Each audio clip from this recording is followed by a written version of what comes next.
Madame, Monsieur, bonsoir. Vendredi 1er novembre 2019. Merci d'être au rendez-vous de cette édition. Voici les principales informations de ce soir.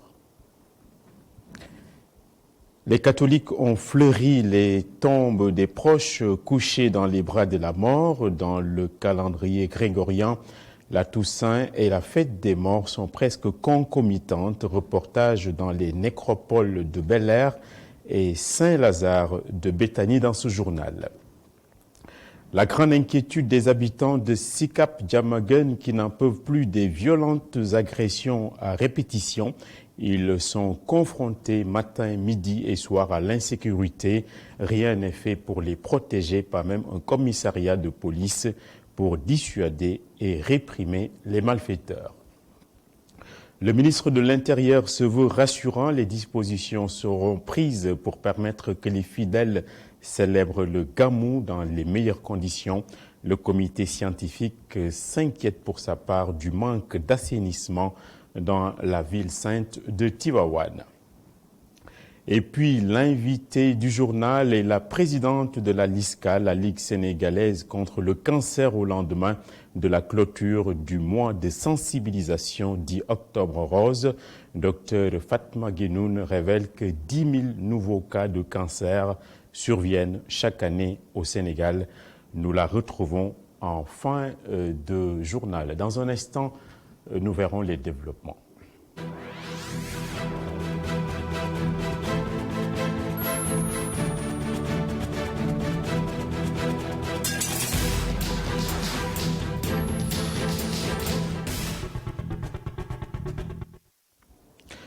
La Toussaint, la fête de tous les saints du catholicisme, a été célébrée ce 1er novembre à la nécropole de Bel-Air. Ils ont été nombreux, les fidèles croyants, qui l'ont mise à profit pour formuler des prières pour les disparus.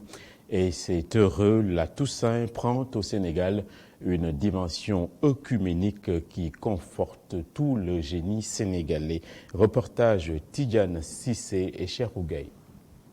Au cimetière chrétien de Bel-Air, les fleurs jonchent les tombes de feu Léopold Sédar Senghor et de Bruno Diatta, de grands hommes à qui on rend hommage à l'occasion de la Toussaint ce 1er novembre comme chaque année.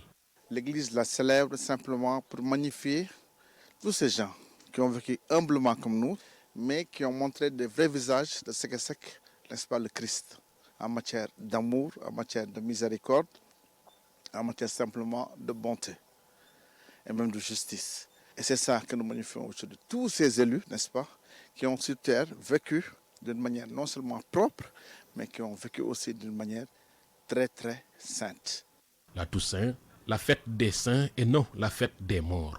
Cette célébration est aussi pour tous ceux qui sont dans la béatitude divine. Dans le temps, c'était le 2. Mais comme le 2, ce n'est pas un jour férié, c'est un jour où on travaille.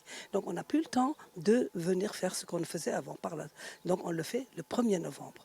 On a d'abord nos messes de tous les saints. Nous, on vient de la messe comme ça. On a la messe de tous les saints. Et ensuite, maintenant, on vient commémorer les morts. La Toussaint, comme le mot le dit bien, tout saint, c'est la fête de tous les saints. C'est-à-dire tous ceux qui ont eu des bonnes œuvres, qui ont fait des bonnes œuvres sur la terre, qui ont loué le Seigneur par leurs actes, par leurs faits, qui ont été humbles, qui ont été charitables. Ici, au cimetière chrétien de Bel-Air, ce n'est pas seulement les chrétiens qui prient pour le repos des âmes de leurs morts. Certains musulmans aussi viennent pour la même chose. Je suis venue prier pour mes grands-parents qui sont ici. Je suis musulmane, oui.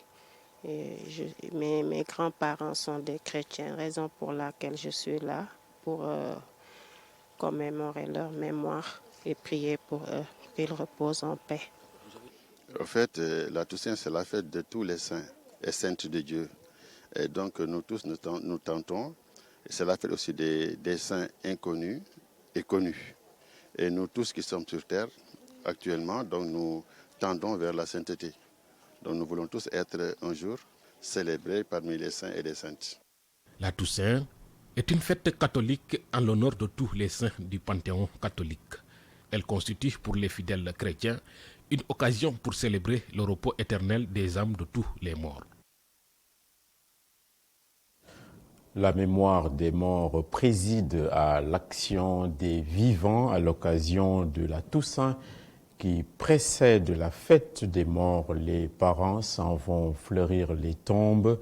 La tradition est bien ancrée. Cela a permis notamment le développement d'activités lucratives et commerciales autour des cimetières catholiques. C'est le cas notamment donc à Saint-Lazare de Béthanie où nous retrouvons Moustapha Gabar Diop et Moussa Fall. Ils sont des centaines de fidèles au cimetière Saint-Lazare en cette célébration de la Toussaint, tous venus prier pour leurs proches disparus, mais pas avant de se munir de fleurs et de bougies. Je n'ai pas de préférence pour les fleurs. Je regarde juste par rapport à mes moyens. Je viens pour honorer mon père, donc je me dis que quelles que soient les fleurs, il sera content que j'en mette sur sa tombe et que j'y allume des bougies. En retour, j'espère recevoir ses bénédictions. Les gens achètent les fleurs pour rendre hommage à leur mort en guise de souvenir de tout ce qu'ils ont passé ensemble. Je donne les fleurs qui me plaisent à moi. Les bougies, puisqu'on en use pour prier, c'est comme une prière pour nos morts. Cette tradition fait le bonheur des vendeurs de fleurs, mais aussi de ceux de cierges et de chapelets. Cela fait des années que je vends des fleurs ici. J'ai commencé avec ma mère. Ça se passe toujours très bien. Les gens viennent acheter des fleurs juste avant d'aller payer hommage à leurs proches. Mais en ce moment, les fleurs artificielles en caoutchouc se vendent mieux. Je peux dire qu'il n'y a pas d'autre jour où l'on vend plus de fleurs.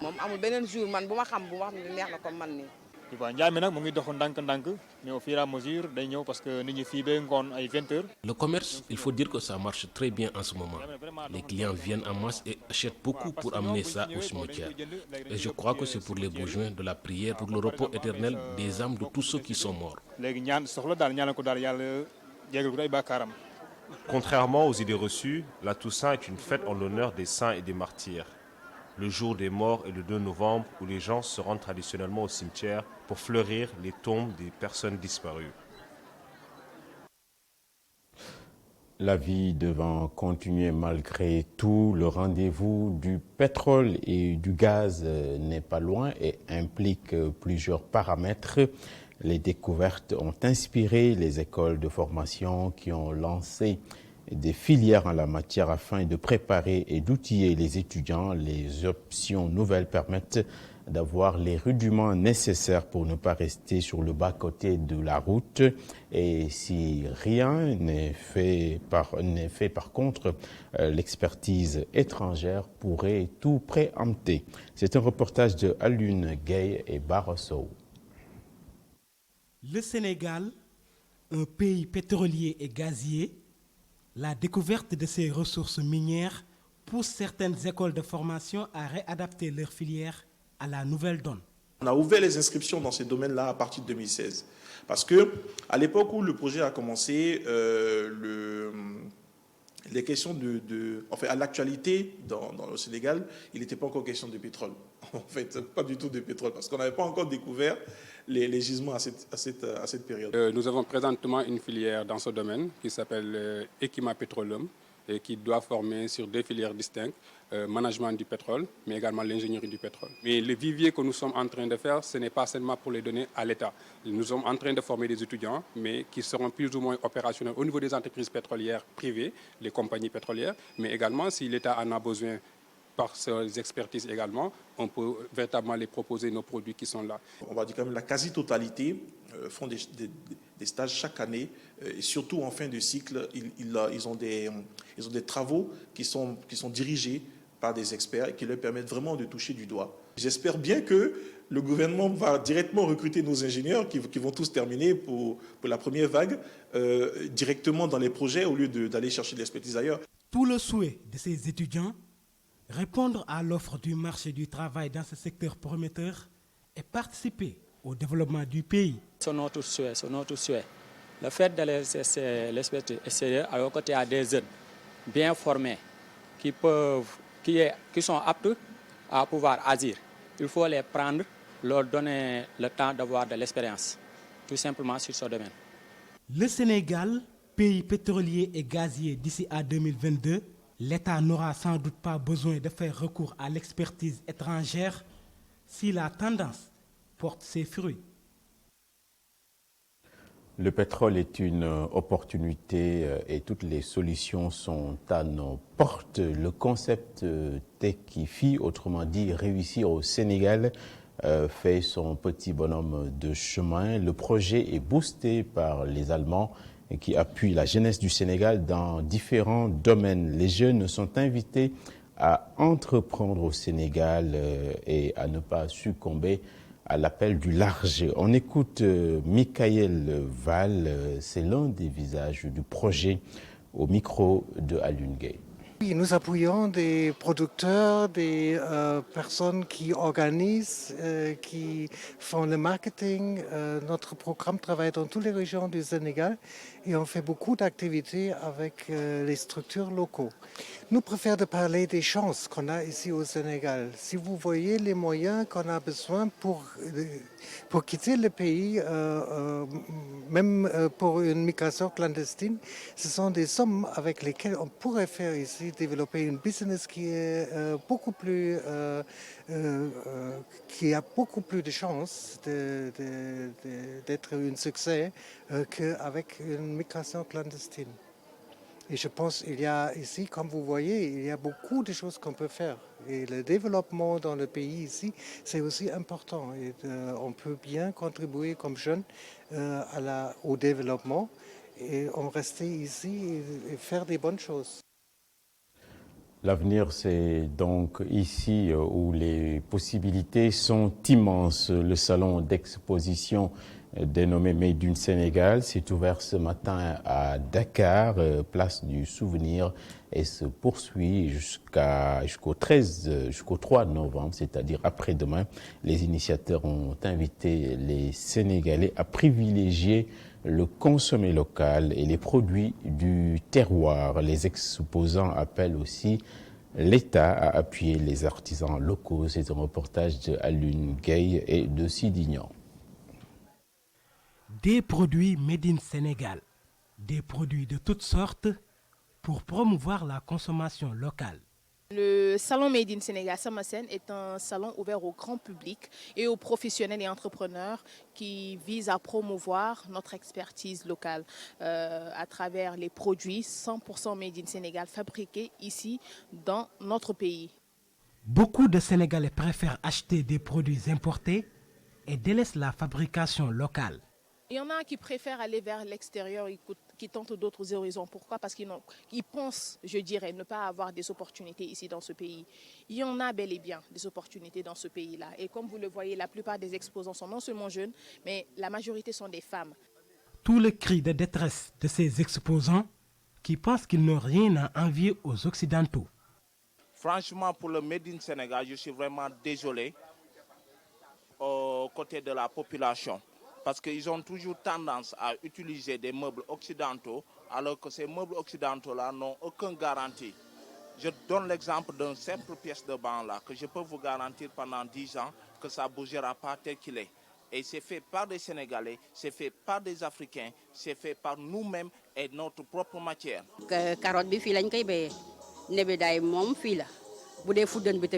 Tous ces produits sont fabriqués ici au Sénégal. Nous souhaitons vraiment que nos compatriotes nous aident en privilégiant la consommation locale.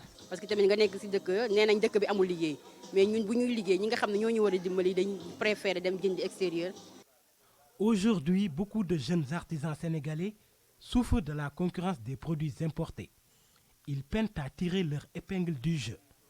Pourtant, le Made in Sénégal, pour la plupart, n'a rien à envier à certaines marques étrangères. Le premier critère de la production, c'est bien sûr la sécurité, mais la banlieue dakaroise a la peur au ventre. Les résidents de Diamaguène, Sicap Mbao n'en peuvent plus des agressions en série qui y ont eu lieu ces dernières heures dans la commune. Les parages sont lugubres et sans système d'éclairage public. Une présence policière en permanence est sollicitée. C'est un reportage de Boudal Ndiaye qui dresse un état des lieux assez consternant là-bas. Dans la commune de Diamaguène-Sicap-Mbao, la recrudescence des agressions inquiète la population. Depuis quelques jours, des malfaiteurs dictent leurs lois. On est vraiment dans l'insécurité. Ici, à 9h même, à 21h même, on vous agresse. C'est inquiétant et c'est vraiment difficile. Nous n'arrivons plus à vaquer nos occupations comme il le faut. Il faut qu'il y ait de la sécurité. Hein?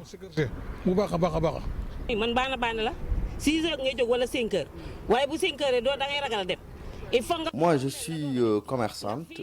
Je me lève en général 6h ou 5h du matin, même parfois, pour aller au boulot. Mais depuis quelque temps, je le fais la peur au ventre parce qu'on est dans une insécurité totale. Pour cette mère de famille, le manque d'éclairage public est la cause de ces séries d'agressions dans la commune. Nous demandons aux autorités locales de renforcer l'éclairage public. C'est impossible de passer dans certains coins de Diamaguène-Sicap-Mbao. Pour certains, c'est la commune qui est responsable. Ceux qui sont dans la commune ne sont là que pour leurs propres intérêts. Vraiment, ils ne sont pas là pour appuyer la population. Ils ne se soucient pas de nous. Ici, il y a trop de chômeurs. C'est ce qui explique vraiment ces séries d'agressions. Du côté de la commune, on réfute ces accusations. Partout au Sénégal, dans toutes les régions, dans tous les départements et dans toutes les communes, vraiment, il y a ce qu'on appelle l'insécurité. Donc, c'est les populations qui l'ont dit, peut-être une partie des populations, mais tu irais dans une autre zone, on te dit que vraiment, l'insécurité n'est pas vraiment totalement sentie, parce qu'il y a non seulement l'éclairage public, mais il y a aussi les comités de vigilance qui sont montés un peu partout dans la commune avec l'appui du maire.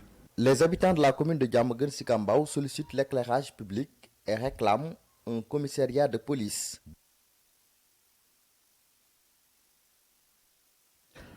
La sécurité sera intraitable à Tivaouane où tous les regards sont braqués. Tivaouane qui a abrité hier une dernière réunion de coordination et d'évaluation après avoir entendu le reporting du gouverneur de la région de Thiès sur les détails des préparatifs. Le ministre de l'Intérieur, Aly Ngouille Ndiaye, a promis que l'édition 2019 du Gamou se passera dans d'excellentes conditions avec moins de défaillances et de couacs. Reportage sur place, Isidore Alexandre Sen. Secteur par secteur, le gouverneur de la région de Thiès rappelle les mesures déjà prises pour un bon Gamou. Par exemple, sur l'éclairage public, Tivaouane est hors de lestage pendant la période de l'événement. Concernant la Sénélec, toutes les dispositions ont été prises avec la mise en place de 3 groupes d'électrogènes. Côté santé et hygiène, c'est un important dispositif qui est prévu. Dans le domaine de la santé, 15 postes fixes sont prévus. Les ambulances sont au nombre de 67. L'innovation de taille, c'est le scanner.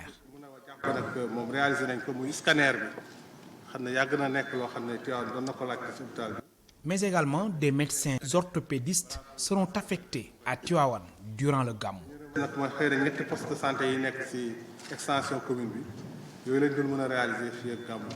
Plus que quelques jours pour célébrer le Maouloud, l'État promet que tout sera au beau fixe. Le ministre de l'Intérieur et de la Sécurité publique de réaffirmer tous les engagements vis-à-vis de la cité religieuse.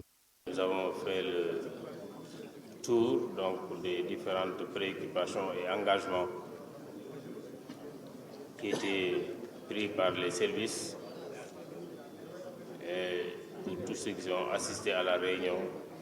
Vu la célérité avec laquelle elle a été tenue, cela montre tout simplement que nous avons bon espoir que les engagements seront respectés à 100%. Aly Ngouille Ndiaye, ministre de l'Intérieur et de la Sécurité publique, invite tous les services à s'atteler à la tâche pour un bon Gamou avec moins de difficultés.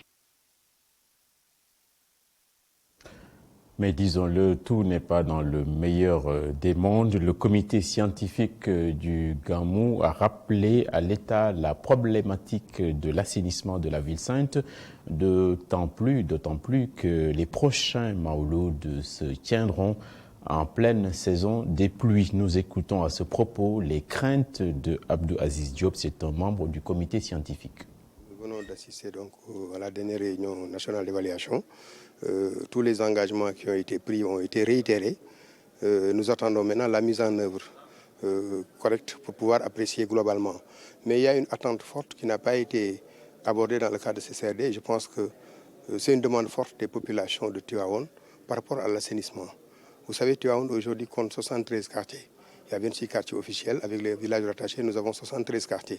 L'État, dans le cadre du programme de modernisation des cités religieuses, avait entrepris un programme extrêmement important avec des réalisations très concrètes, dont la salle où nous sommes, l'auditorium, la grande salle de conférence, la voirie. Mais l'assainissement aujourd'hui est une urgence pour Tivaouane. Parce qu'à partir de 2020-2021, le Maouloud sera célébré en plein hivernage. Et s'il n'y a pas de mesures efficaces et structurelles pour prendre en charge l'assainissement, nous risquons de passer un Maouloud en pleine inondation, avec tous les dégâts collatéraux que ça peut. Parce que Tivaouane, beaucoup de daïres aujourd'hui sont presque campés à l'air libre.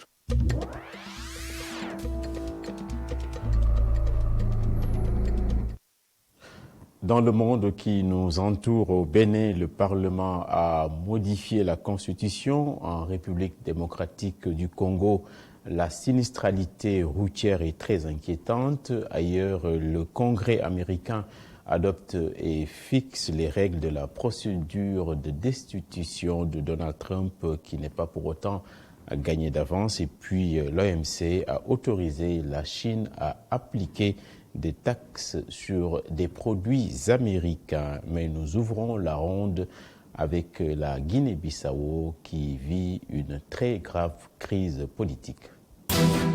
La Guinée-Bissau connaît ces derniers temps des remous sur le plan politique. D'ailleurs, les États-Unis ont sorti ce vendredi un communiqué pour afficher pleinement leur soutien au gouvernement du Premier ministre Aristide Gomes, lequel ils considèrent comme légitime. Les Américains ont salué les efforts de ce dernier d'organiser des élections libres et transparentes le 24 novembre prochain. Par contre, les États-Unis considèrent comme illégitime la tentative du président de la République de dissoudre le gouvernement du Premier ministre Gomes à 3 semaines seulement des élections déjà programmées. Les États-Unis applaudissent le succès de la police judiciaire dans la lutte contre le trafic narcotique et reconnaissent que ce sont les actions entreprises par le Premier ministre qui ont mené à ce succès. Au Bénin, le Parlement adopte la révision constitutionnelle qui limite à 2 le nombre de mandats pour le président de la République. L'ancienne formulation évoquait un mandat renouvelable une fois. La loi, adoptée à l'unanimité par les 83 députés de l'Assemblée nationale, limite à 3 le nombre de mandats législatifs. Initialement, aucune limitation n'était jusque-là prévue pour les parlementaires. La loi portant révision de la Constitution est une première dans le pays depuis son adoption en 1990. Au moins 22 personnes sont mortes et 10 autres blessées dans l'accident d'un camion de transport de minerais dans le sud-est de la République démocratique du Congo. De nombreux passagers se trouvaient sur le chargement de cassiterite quand le camion s'est renversé à la hauteur du village de Moutetenya sur la route de Lumumbashi. Les accidents de la circulation sont très fréquents dans ce pays où les infrastructures sont mal entretenues et où la très grande majorité des axes routiers sont des pistes en terre. L'actualité internationale hors des frontières africaines. Aux États-Unis, le Congrès adopte la résolution qui fixe les règles de la procédure de destitution de Donald Trump. 232 congressmen se sont prononcés pour et 196 contre. Sitôt la résolution adoptée, le président américain a affirmé sur Twitter être victime de la plus grande chasse aux sorcières de l'histoire américaine. Toutefois, Donald Trump peut compter sur ses partisans qui dénoncent une procédure opaque et injuste. Toujours par rapport à l'actualité américaine, l'Organisation mondiale du commerce vient de trancher. Elle autorise Pékin à sanctionner 3,2 milliards d'euros de produits américains, ce qui est une première. Ce litige tranché par l'OMC, vieux de 6 ans, porte sur des mesures antidoping prises par Washington.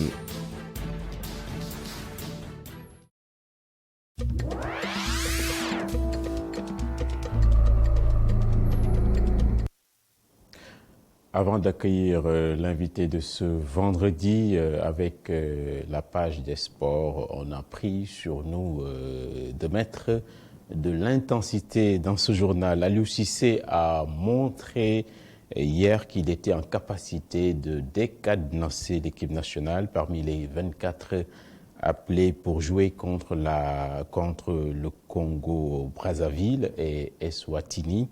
Il figure notamment 3 novices, Moussa Ndiaye d'Excellence Foot, Mambala Thiam de Kazim Passa en Turquie et Mohamedou Nabissar de Charlton en Angleterre, champion du monde des moins de 20 ans avec la France. On voit tout ça avec Migui Maram Ndiaye. Avec Moussa Ndiaye, Mambaba Thiam et Nabissar sont les novices de la tanière. Les 2 derniers nommés ont fait toute leur carrière ou presque en Europe. Mambaba est un attaquant qui a longtemps évolué en Italie, notamment à l'Inter de Milan et à Sassuolo. Il a aussi évolué dans la sélection U19 de la Juventus. Mambaba Thiam a été par la suite prêté en Belgique au club de Zulte Waregem entre 2015 et 2016 avec 8 buts au compteur.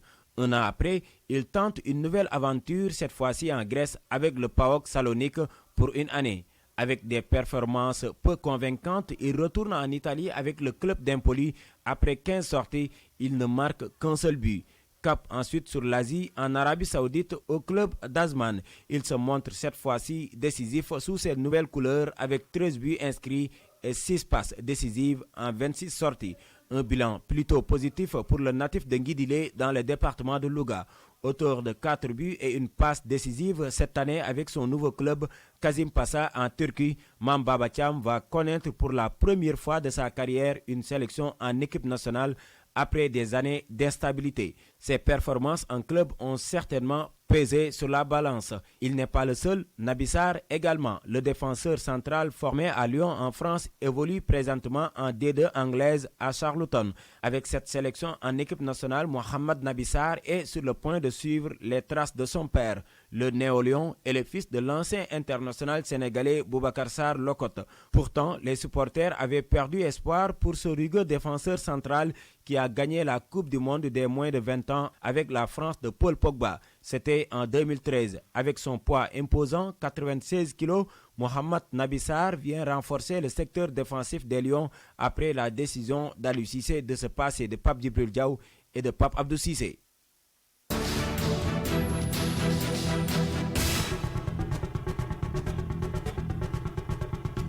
Ce soir, nous recevons Dr Fatma Guenoune, c'est la présidente de la Ligue sénégalaise contre le cancer.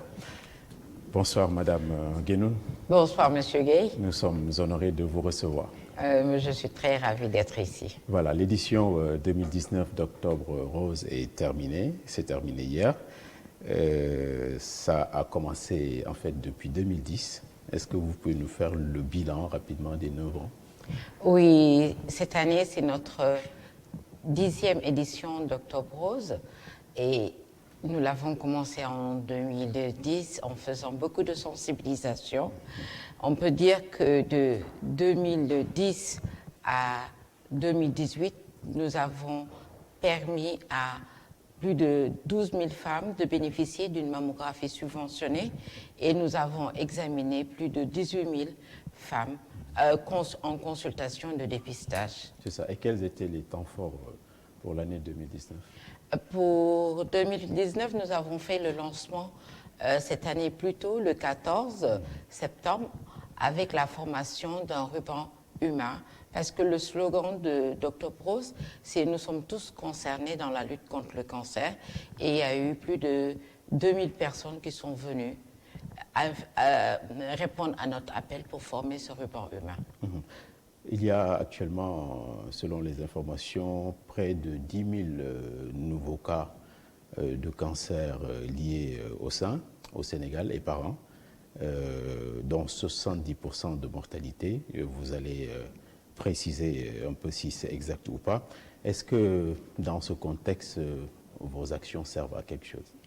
Bien sûr que nos actions servent à quelque chose, mais ce que je veux vous reprendre, c'est 10 000 nouveaux cas de cancer en général. qui concerne tous les cancers, mais environ 1758 nouveaux cas de cancer du sein. Chaque année, le taux a augmenté. On peut s'expliquer le pourquoi. Parce que je peux dire que les gens viennent plus souvent, elles sont plus soucieuses de leur santé et que le tabou du cancer est levé. Elles viennent en consultation après une sensibilisation et donc le nombre de cancers a augmenté, surtout chez les femmes. C'est ça. Et cette année, vous avez mis l'accent sur le dépistage. Il s'avère que beaucoup de nos sœurs refusent ou craignent d'aller se faire dépister. Il y a la peur du dépistage. Quelle est la solution? Je pense que on peut, avec l'engouement de cette année, on peut dire que cette peur commence à baisser parce que le souci, c'était se faire dépister qu'on vous trouve un cancer et on vous laisse avec votre mal.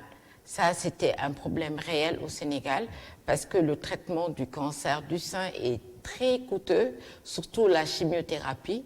Mais depuis le 1er octobre de cette année, ce traitement est devenu gratuit. Donc, on a vu des femmes qui n'avaient pas de moyens, qui ont été diagnostiquées, qui sont laissées à elles-mêmes parce que les maris les ont répudiées, les parents les ont abandonnées, elles se retrouvent seules face à leur mal. Et donc, la Ligue est un refuge pour ces malades-là parce que non seulement la Ligue prend en charge les malades du cancer, mais nous les accompagnons sur le plan psychologique. Le plan, c'est des groupes de parole avec des psychologues, des assistantes sociales pour accompagner les malades du cancer. C'est ça, et ce que vous faites est très lourd en termes de dépenses, il faut beaucoup de capacités financières. Où est-ce que vous trouvez vos ressources? Nous trouvons nos ressources grâce à des partenaires très sensibles à la cause, parce que nous demandons beaucoup d'audience au niveau des entreprises au Sénégal et avec leur responsabilité sociétale d'entreprise, les directeurs de sociétés qui sont sensibles à la cause du cancer nous accompagnent quand nous leur présentons un projet. Et Monsieur le Président de la République également, vous avez promis 1 milliard en termes de subventions. Ils sont là, en fait le milliard est là. Oui, le milliard est rentré dans les caisses du ministère de la Santé depuis janvier 2019 et c'est grâce à ce milliard-là que la chimiothérapie des cancers des femmes est devenue gratuite avec réduction de 60% pour les autres types de cancers. Ce n'est pas vous qui gérez directement, on ne vous fait pas confiance. Nous sommes la société civile. Donc nous ne sommes pas... nous ne dépendons pas d'un ministère et donc je ne pense pas que ça soit un problème de confiance ou pas. C'est le gouvernement du Sénégal qui met ce milliard-là pour rendre gratuit le traitement des cancers gynécologiques. Maintenant, ils ont leur cuisine et ils ont leur circuit et là, vraiment, nous ne gérons pas l'argent de l'État. C'est ça. Le ministère qui gère cet argent, est-ce qu'il n'est pas radin? Est-ce qu'il lâche rapidement les cordons de la bourse? Ils ont mis du temps. Parce que de janvier à octobre, ils ont mis du temps à rendre gratuit ce traitement. Il fallait vraiment beaucoup de discussions pour voir comment distribuer ce milliard-là. Et je pense qu'ils ont pu réussir à trouver une solution pour le moment. Il vous a fallu également organiser un téléthon, si je ne m'abuse. C'était efficace? Ah oui, parce que ce téléthon que nous avons organisé le 11 mai 2018, c'est lors de cette journée que le président nous avait reçus et nous avions eu une réunion de travail et où nous avons discuté de la problématique du cancer au Sénégal et c'est ce jour-là qu'il a promis de donner le milliard. Ce téléthon nous a permis de récolter 200 millions et de prendre en charge 566 malades. Parmi ces 566 malades, 70% sont des femmes et la majorité ce sont des malades atteints de cancer du sein. Et puis, parmi ces femmes, il y a eu les cancers du col, du sein, et il y a les cancers ARL qui commencent à prendre de l'ampleur.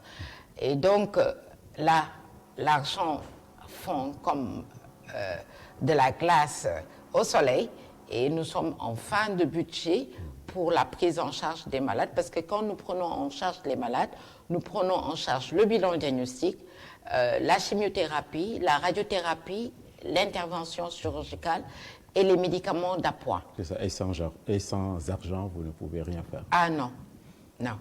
Très bien. Il y a également les régions, la ruralité. Qu'est-ce que vous faites pour nos sœurs qui sont à l'intérieur du pays? Nous, Octobre Rose, c'est un mois phare où on a... Mais nous, en dehors d'Octobre Rose, nous sillonnons quand même le Sénégal. Nous avons sillonné 26 districts sanitaires où nous allons, chaque fois nous allons quelque part, nous mettons un appareil, nous formons les sages-femmes d'État, l'appareil de cryothérapie, parce que nous couplons le dépistage du cancer du col et le dépistage du cancer du sein. Nous faisons un transfert de technologie au niveau des sages-femmes d'État. Actuellement, il y a 1300 sages-femmes qui ont été formées à ces techniques de dépistage des lésions précancéreuses du col de l'utérus. Et dans tous ces districts, il y a eu un appareil de cryothérapie qui permet de traiter immédiatement cette lésion précancéreuse. Nous avons mis aussi au niveau de 16 districts où il y a un gynécologue, un appareil de colposcopie qui permet de faire le diagnostic des lésions précancéreuses et de faire des biopsies. C'est ça. Est-ce qu'il y a également un message spécifique pour ces époux qui auraient tendance à abandonner les épouses qui souffriraient de cette pathologie, croyant que la vie n'est faite que de miel et pas de fiel? Oui, mais je pense que c'était le cas. Des femmes ont été répudiées, malheureusement. Elles ont été abandonnées par leur famille parce que ce sont des cancers à des stades très avancés où elles ulcèrent, la tumeur va ulcérer, va sentir mauvais et le traitement est très coûteux. Les femmes étaient abandonnées à elles-mêmes. Je pense que actuellement le président de la République est sensible parce qu'on lui a tout expliqué. Et c'est pour ça que le traitement des cancers gynécologiques est devenu gratuit et je pense qu'il n'y aura plus de femmes répudiées à cause de sa maladie. C'est ça, il ne nous reste pas beaucoup de temps. Dans le monde, le cancer, c'est une maladie métabolique, une maladie dite de la civilisation. Ces pathologies explosent. Qu'est-ce qui l'explique? Il y a le changement de mode de vie, il y a l'environnement, il y avait la pollution atmosphérique et donc il y a beaucoup de facteurs qui rentrent en jeu, l'alimentation malsaine, ces fruits et légumes qui sont remplis de pesticides, d'engrais chimiques et le manque d'activité sportive, et ce sont des facteurs favorisants de ces cancers-là. Très bien, malheureusement nous sommes rattrapés par le temps, il y avait encore d'autres questions mais c'est parti remise. On vous remercie. C'est moi qui vous remercie. Merci en tout cas d'insuffler beaucoup de dopamine. Vous savez cela.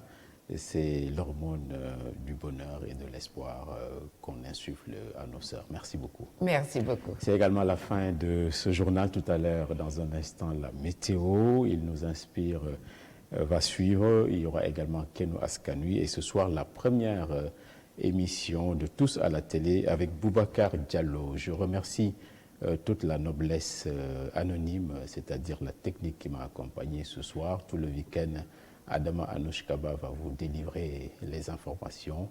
Passez une très bonne soirée. Au revoir.